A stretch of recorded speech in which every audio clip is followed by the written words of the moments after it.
Way back in the 1800s, people didn't communicate the way we do now. Communication is the way people send and receive information. Back then, if you had family members who lived far away, you'd probably never get to see them or talk to them.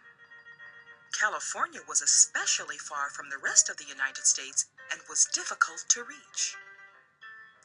The surrounding mountains and deserts made traveling to California a long and dangerous journey.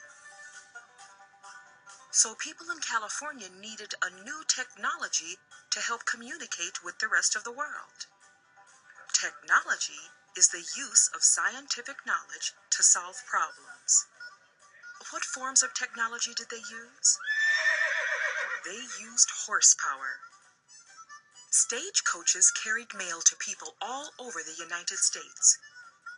In 1858, John Butterfield started his own stagecoach company and was awarded a contract with the United States to deliver mail. It was called the Butterfield Overland Mail Service. People could hop aboard a stagecoach or closed carriage, and horses would transport them with sacks of mail all the way across the country. Although it took about 3 weeks to get from the Mississippi River to San Francisco by stagecoach, that was considered express travel back then. The Pony Express zipped across the United States with mail. But that form of mail delivery didn't last long. Soon there was something even faster. A new technology called the telegraph replaced the Pony Express, which lasted only 18 months. The telegraph is a machine that sends signals along wires using electricity. Messages could be tapped out in code and sent far away in a very short period of time.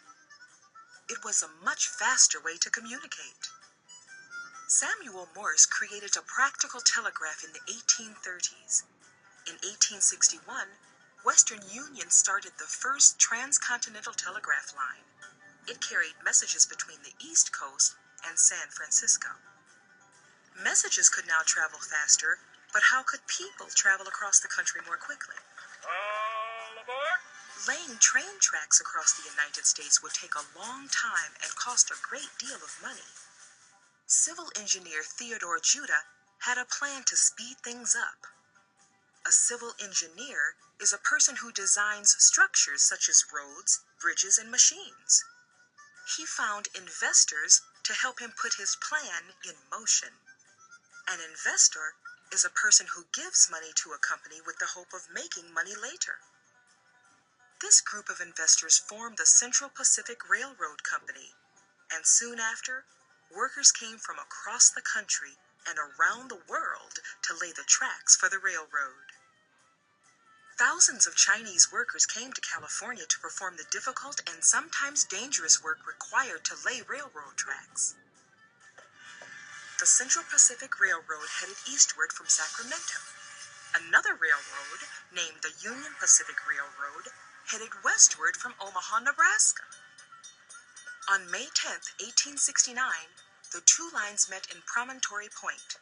A golden railroad spike was used to connect the last piece of track, forming the United States' first transcontinental railroad. Now people could travel and send things back and forth across the country faster than ever before, all because of a few great ideas and a lot of hard work.